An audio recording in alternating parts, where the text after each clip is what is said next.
Vamos a ver ahora posiblemente el ingrediente clave de cualquier relato, el conflicto. Sin conflicto no hay relato. Y conflicto es una palabra difícil que a muchos comunicadores y a muchos profesionales le da cierta reticencia, pero vamos a ver por qué es completamente imprescindible para que tu relato tenga tensión dramática, para que capte la atención y para que pueda comunicar el mensaje que te propones comunicar. Vamos a recordar la definición de relato. Un relato es una herramienta de comunicación que está estructurada en una secuencia de acontecimientos que ya hemos visto, que apelan a nuestros sentidos y emociones y, además, al exponer uno o varios conflictos, van a revelar una verdad que aporta sentido a nuestras vidas y a las vidas de tu audiencia. Bueno, vamos a desgranar exactamente qué es el conflicto, pero para ilustrar vamos a ver el tráiler de la película Coco de Disney Pixar, que describe la vida de un niño que tiene un conflicto personal muy claro y cómo la totalidad del relato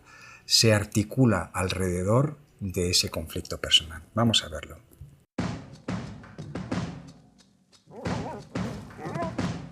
¡Ven, Dante! ¡Entra ya! ¡Ven, Dante! Alguien podría oírme. Sé que está mal que ame la música, pero no es mi culpa. La música está en mis venas. ¡Voy a ser un músico! Los músicos son egoístas e irresponsables. No más música. Hazle caso a tu familia. ¡Sin música!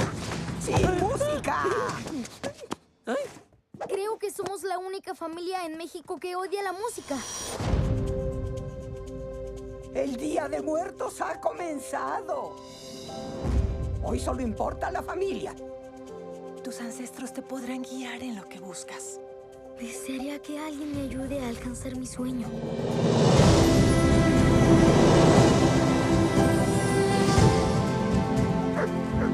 ¡Dante, espera! Quédate conmigo, amigo. No sé qué es este lugar. Miguel. Mamá Imelda, te ves bien. ¿Qué sucede aquí? No es un sueño, ¿verdad? ¿En serio siguen aquí? Bienvenidos. ¿Algo que declarar? Ya que lo pregunta, pues, algo.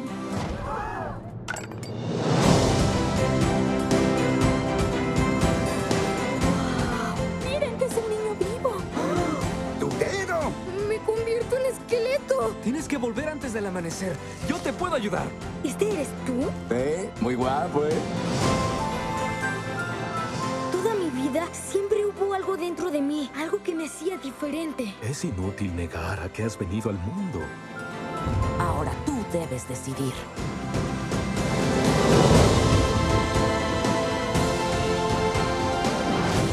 ¿Qué estás haciendo? Camino igual que un esqueleto, para ser igual. No, los esqueletos no caminan así. ¿Así lo haces tú? No es cierto. Ya basta. Mi familia y yo podremos tener nuestras diferencias, pero nos mantenemos juntos. Nada es más importante que la gente que amas.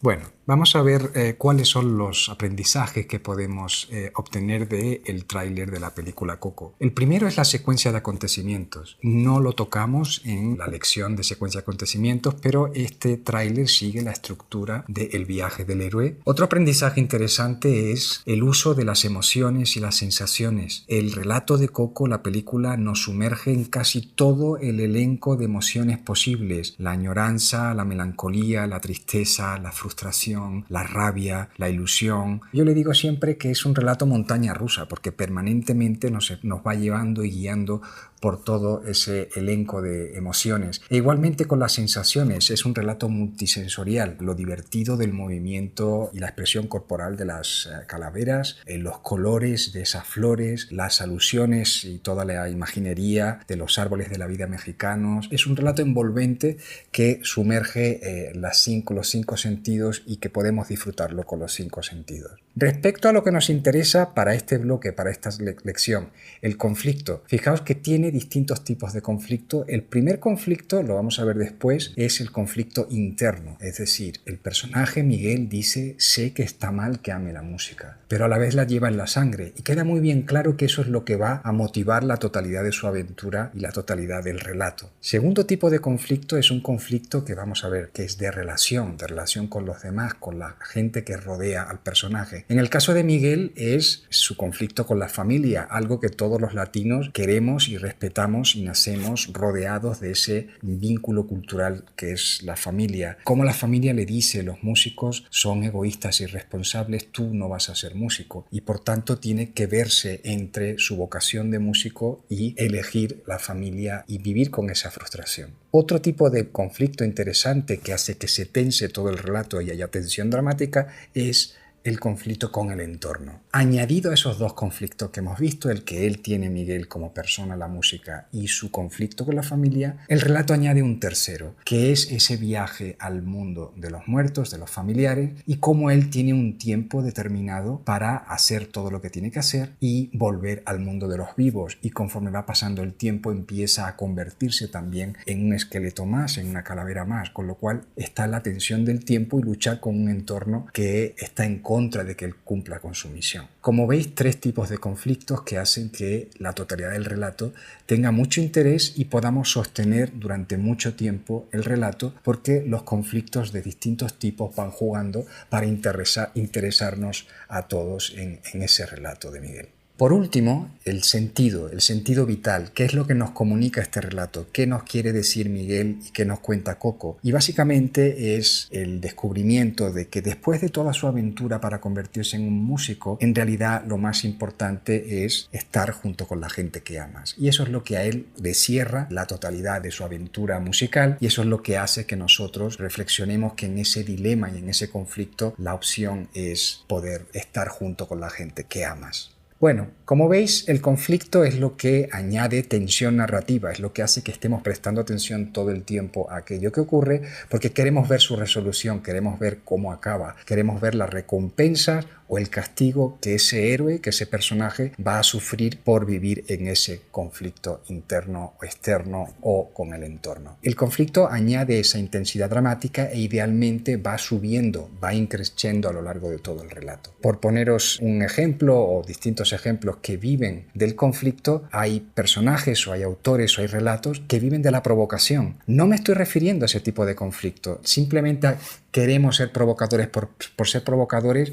La audiencia, tu interlocutor, se va a dar cuenta que lo estás manipulando y que lo único que quieres es la provocación y el ruido. Luego, cuando estamos hablando de conflicto, estamos pensando en algo que no tiene que ver, por ejemplo, con el troll de internet, o que no tiene que ver con personajes como Torrente, en la película Torrente, que está todo el tiempo tocando temas escabrosos, siendo políticamente incorrecto, o los personajes del director y cineasta Sacha Baron Cohen, ¿no? Borat, etcétera, etcétera. No estamos hablando de ese tipo de conflicto. Estamos hablando de un tipo de conflicto sobre el que vamos a construir la totalidad del relato y que va a conectar precisamente con tu audiencia, con tu interlocutor, por identificación. Es decir, ese interlocutor va a decir, caramba, yo también he tenido que elegir entre mi deseo particular y personal y mi familia. No como Miguel, pero para otro asunto, para un detalle pequeño, me quiero poner un tatuaje acá, pero a mi padre le parece horrible. Ahí conectamos con ese conflicto y con esa identificación. El conflicto va a generar empatía. Fijaos que cuanto más claro y abierto seáis a la hora de contar vuestro conflicto, con mayor sinceridad alguien se va a identificar con vosotros. Como yo digo de broma, y fueron felices y comieron perdices, no interesa a nadie. Ese es el relato más aburrido del mundo. Nadie le interesa un relato que arranca así o que termina al 100% así, sino que lo que queremos es vivir una confrontación de ese personaje y identificarnos, ver qué podemos aprender de ese conflicto para nosotros como audiencia. Bueno, vamos a ver un poco qué es un conflicto y los tres ingredientes de cualquier conflicto personal. Siempre hablamos en primer lugar de que es confrontar una circunstancia y que de esa circunstancia hay que realizar una elección personal y que tomar esa elección personal va a tener claramente unas consecuencias. Entonces, en el caso de Coco, arrancamos con la circunstancia, bueno, tengo ese reto individual. Con la elección es el desafío, la norma. En el caso de Coco, la película, la familia no quiere que sea músico. Y luego hay una decisión que tiene una consecuencia. Esa consecuencia, en el caso de Coco, puede ser una recompensa o un castigo. En el caso de esta película en concreto, Miguel descubre el verdadero valor de la familia, ¿no? Bueno, son los 3 ingredientes que tenéis que pensar para elaborar, para articular bien cuál es el conflicto personal al que os estáis enfrentando cuando estáis narrando ese conflicto. Pensad además que a lo largo de esas 3 fases, de las circunstancias, de la elección personal y de la recompensa o la consecuencia, ahí se produce lo que se llama el arco del personaje. Es decir, que ese personaje al principio, en el caso de Miguel, no sabe por dónde va a poder solucionar su conflicto. Él quiere ser músico, pero no sabe cómo hacerlo. Luego tiene la decisión, es o música o familia, y tiene la consecuencia, descubre que lo que importa es estar rodeado de la gente que amas. Ahí hay un arco. Miguel al principio no es el Miguel del final del relato.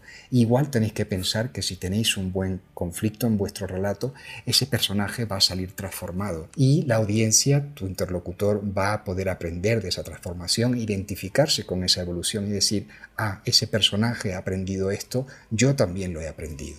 ¿Por dónde empezar con un conflicto? ¿Cuáles son los conflictos que son interesantes? Os sugiero 3 posibles maneras de pensar alrededor del conflicto. La primera son los conflictos internos, de los personajes con ellos mismos, con su personalidad, con qué quieren hacer, con sus proyectos. El segundo tipo de conflicto es el conflicto de relación, que es el personaje con los demás, con los competidores, con los clientes, con la academia, con las escuelas, etcétera, etcétera. Y el tercer tipo de conflicto es el conflicto con el entorno, es decir, en vuestro caso, cuando os enfrentasteis a no tener recursos para realizar un proyecto, cuando os enfrentasteis a estar en medio de una obra y de repente que falte un material y la totalidad del equipo de producción se pare, etcétera, etcétera. Es decir, es un conflicto con el entorno. Vemos ejemplos de películas y de series que giran en torno a un conflicto interno. Por ejemplo, Lost in Translation, la película con Bill Murray, donde tenéis a ese personaje que es un actor que tiene una crisis de los 50 a los 60 y está en Tokio grabando un anuncio de whisky, no entiende nada, se siente solo, y su encuentro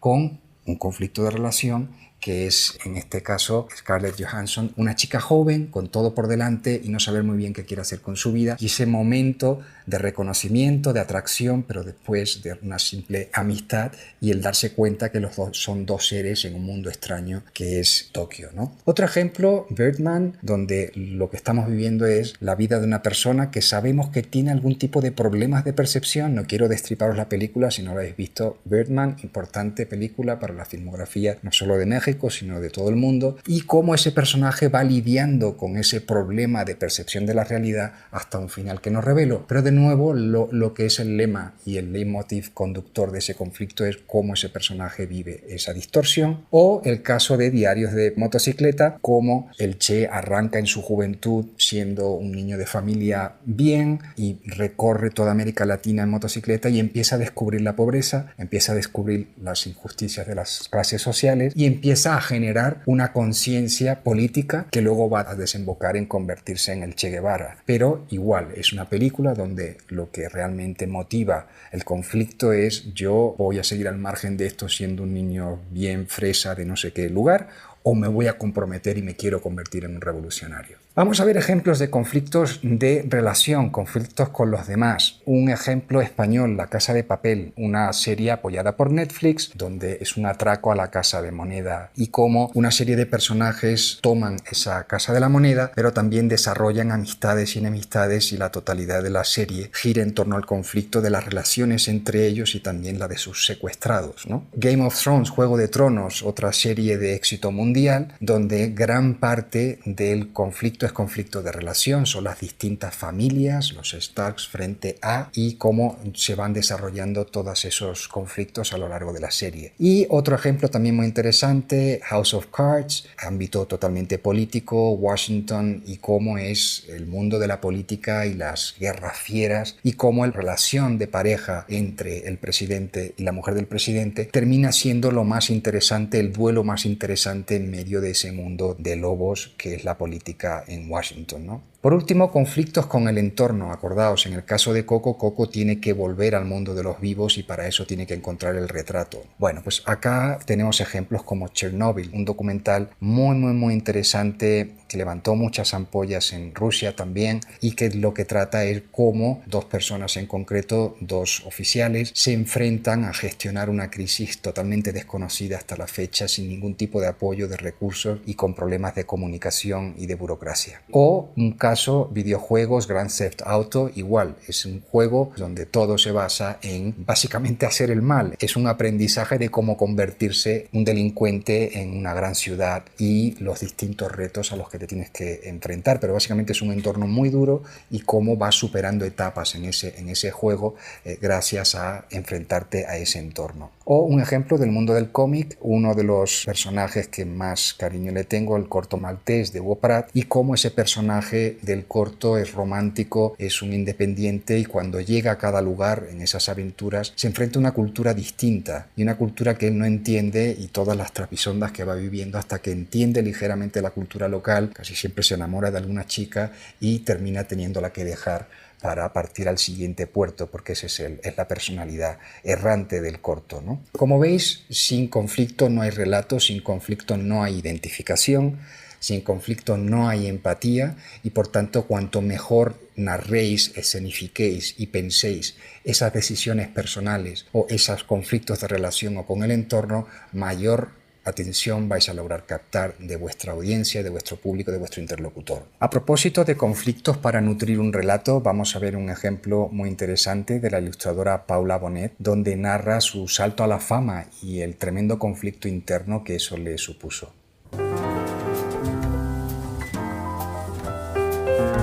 Un día hice unos dibujos muy poco pretenciosos y pertenecían a una conversación privada, algo muy personal, mucho más frescos, mucho más preciosistas, ¿no? Y bueno, colgué algunos de estos dibujos en las redes sociales y todo lo que llevaba años, porque esto me sucedió con 30 y pocos, con 31, bueno, hasta los 31 años, a pesar de haber estado dibujando cada día y pintando como una loca y presentándome a todos los concursos y ganando concursos y sobreviviendo, ¿no?, con mi trabajo, no había conectado con un público. Y estos dibujos, que para mí eran una especie de broma, empezaron a coger mucho peso y fueron los que me hicieron conectar con un público. Y esto lo viví muy mal porque quizás son los dibujos que menos me representan, ¿no?, o que menos representan el compromiso que tengo yo con el arte. Y como también estamos en un lugar en el que todo se tiene que reducir a una etiqueta y no puede ser poliédrico, y cuando se decide que tú eres eso, me costó mucho deshacerme de la vinculación con esos dibujos. De hecho, mucha gente todavía vincula mi nombre a esos dibujos. Son unos dibujos que hice durante 3 años. Y luego la lucha fue bestia conmigo misma, ¿no? No para no repetirlos, porque tampoco me aportaba nada repetirlos, no tenía ninguna necesidad de hacerlo, ni ningún deseo, pero sí lo sentía un poco como una sombra, ¿no? Como algo de lo que me tenía que despojar. Ahora he entendido que no, que forma parte de un proceso y que son importantes, porque además están bien hechos, pero que no me tienen que doler como me han dolido durante tanto tiempo, porque son... De hecho, a veces pienso que si hubiera tenido una táctica, si la estrategia hubiera sido voy a hacer algo preciosista para conectar con un público más amplio, para luego ya poder colarles lo que realmente me interesa, no habría funcionado. Y sin ninguna pretensión y sin ningún plan, acabó sucediendo así. Entonces, realmente yo a esos dibujos les debo mucho, les debo el altavoz y el bofetón. Vamos a los aprendizajes del relato de Paula Bonet. La primera cosa es algo muy paradójico, que es la tensión narrativa. Esas ilustraciones que ella cuelga en las redes sociales pertenecían a una conversación privada. Decían que estaban dibujadas de una manera bastante íntima. Luego vemos el conflicto interno que le provoca el hecho de, como ella dice, no había conectado con el público previamente, había pintado durante años y años como una loca, ¿no? Y no había tenido éxito. Y de repente cuelga esas ilustraciones, esos dibujos y ¡pum!, tienen una eclosión enorme y muchísimo éxito. Otra cosa importante es lo bien que ella narra las emociones que le producen y cómo nos teletransporta y conectamos con ella. Ella dice: lo viví muy mal, la lucha fue muy bestia conmigo misma. Y no deja de ser chocante, porque en realidad este es el sueño que cualquier creativo le gustaría haber podido vivir o vivir, ¿no? Que uno cuelga su obra y de la noche a la mañana, ¡pum!, es una eclosión en las redes sociales y todo el mundo lo conoce y conoce lo que haces. Y por último, otra cosa interesante que ella narra muy bien es qué es lo que ella aprendió de sí misma y por otro lado qué tenemos que aprender nosotros como audiencia que la escucha. Ella dice: he entendido que no me tienen que doler tanto como me han dolido, que estaban muy bien dibujados, muy bien hechos y que son parte de lo que ella hace como autora y por tanto como los vuelve a aceptar como parte de ella, ¿no? Entonces es un sentido que cierra la totalidad del relato y que nos ayuda a entender qué quería contarnos la autora al ilustrar el conflicto que le produjo este éxito, entre comillas, de la noche a la mañana. Bueno, como ves, el éxito es el motor principal de cualquier relato. Vamos a ver en la siguiente lección algo también muy importante: las emociones y las sensaciones.